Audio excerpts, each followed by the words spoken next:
Today, we are going to take you to the fascinating city of Evora, Portugal, where they have Roman ruins that are 2,000 years old, a chapel made completely of human bones, a 500-year-old aqueduct, one of the largest and oldest churches in all of Portugal, a megalithic stone site that is 2,000 years older than Stonehenge, and a 600-year-old university. Stay with us as we explore this amazing, fascinating city of Evora, Portugal. We are Dennis and Min.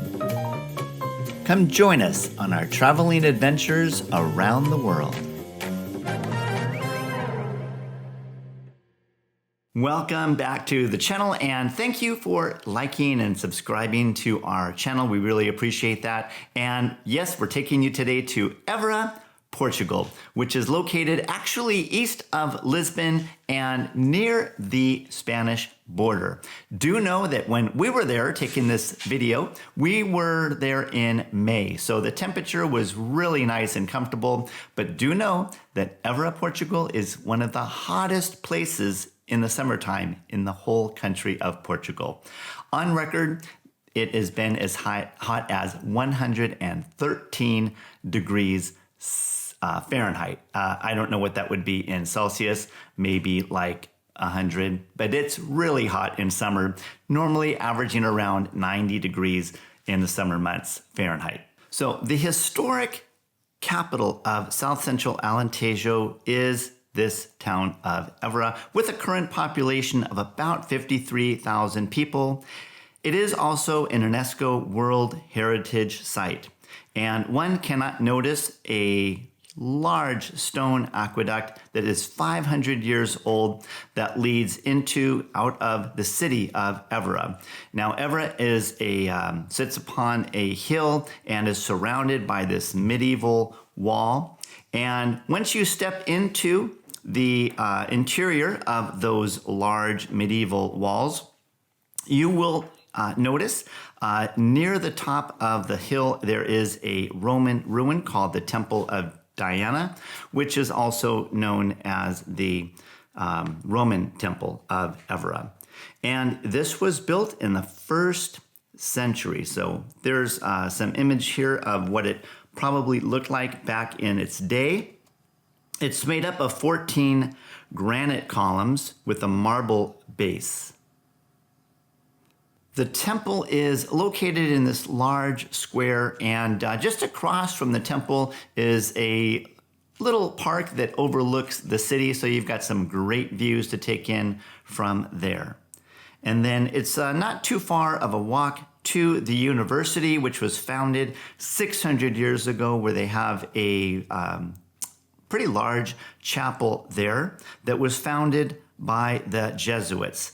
And it was actually one of the premier universities back in the day after it was built.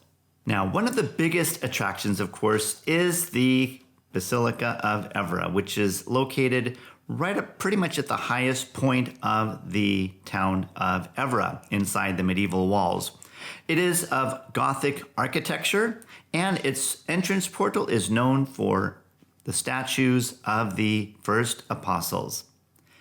And this was built starting in the late 1100s after the Moors had occupied that area for several hundred years.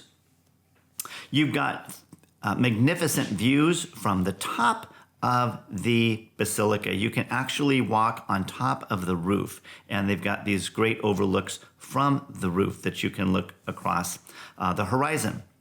And adjacent to the cathedral are many jeweled artifacts inside a museum, which includes a gem-encrusted reliquary containing slivers of Jesus's cross. Within the museum, they have various exhibits of Roman and medieval remains. And so a lot of great history and a lot of great items are exhibited here. And inside the walls of Evora, like most Portuguese towns and villages, you've got very narrow, winding roads, cobblestone pathways, very charming. You've got hotels and a mixture of restaurants and gift shops. But one thing that's also a big attraction in Evora is the St. Francis Church that was built in the 15th century. And it's a mixture of Gothic and Manueline style. And it also contains many Baroque chapels inside. And one of the chapels inside St. Francis Church is one of the most talked about items in all of Evora. And that is the Chapel of Bones. In Portuguese, it's called Capela dos Ossos. But most people, Americans, consider it the Chapel of Bones. And even though this chapel originally was not built with the bones, it was built like any other standard chapel of its time. But over the years, certain people, perhaps those in higher positions, people that had some wealth, maybe were able to allow their bones to be left in the church as a way to hopefully be closer to heaven after they die, or be able to be received into heaven.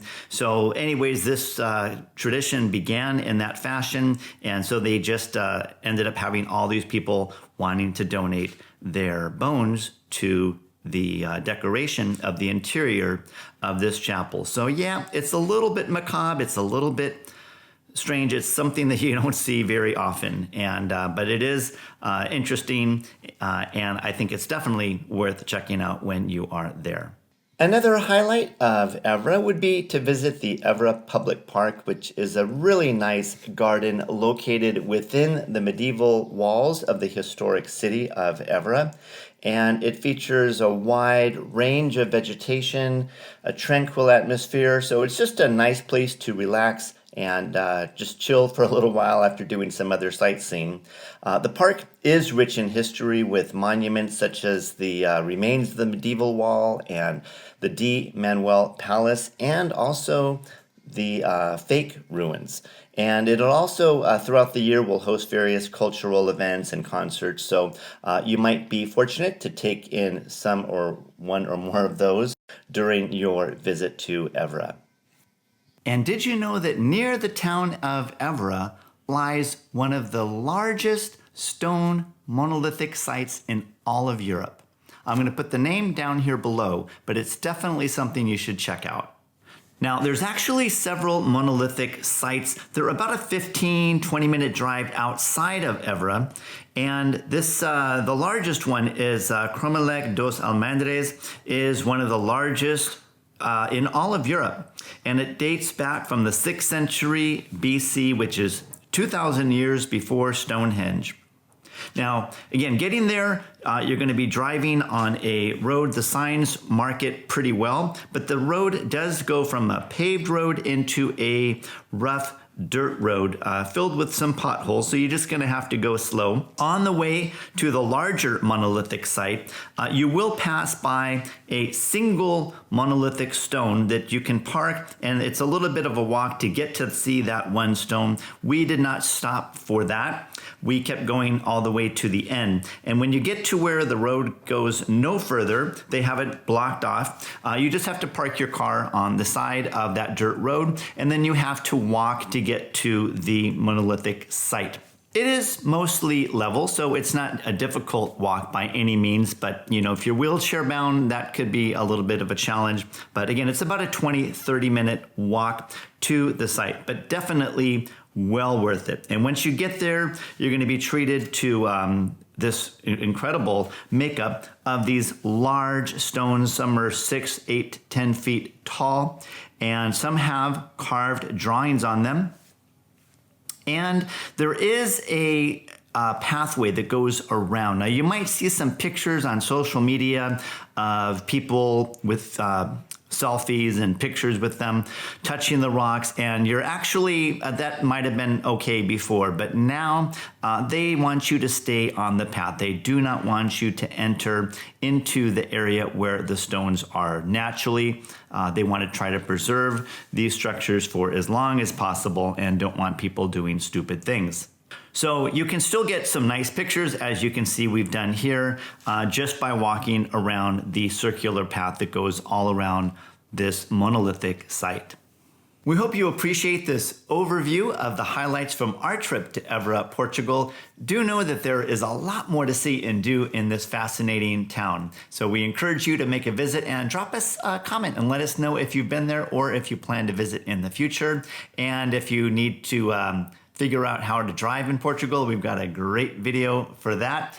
And as always, continue to like our content, and we appreciate you subscribing to our channel. Thanks again, and happy travels.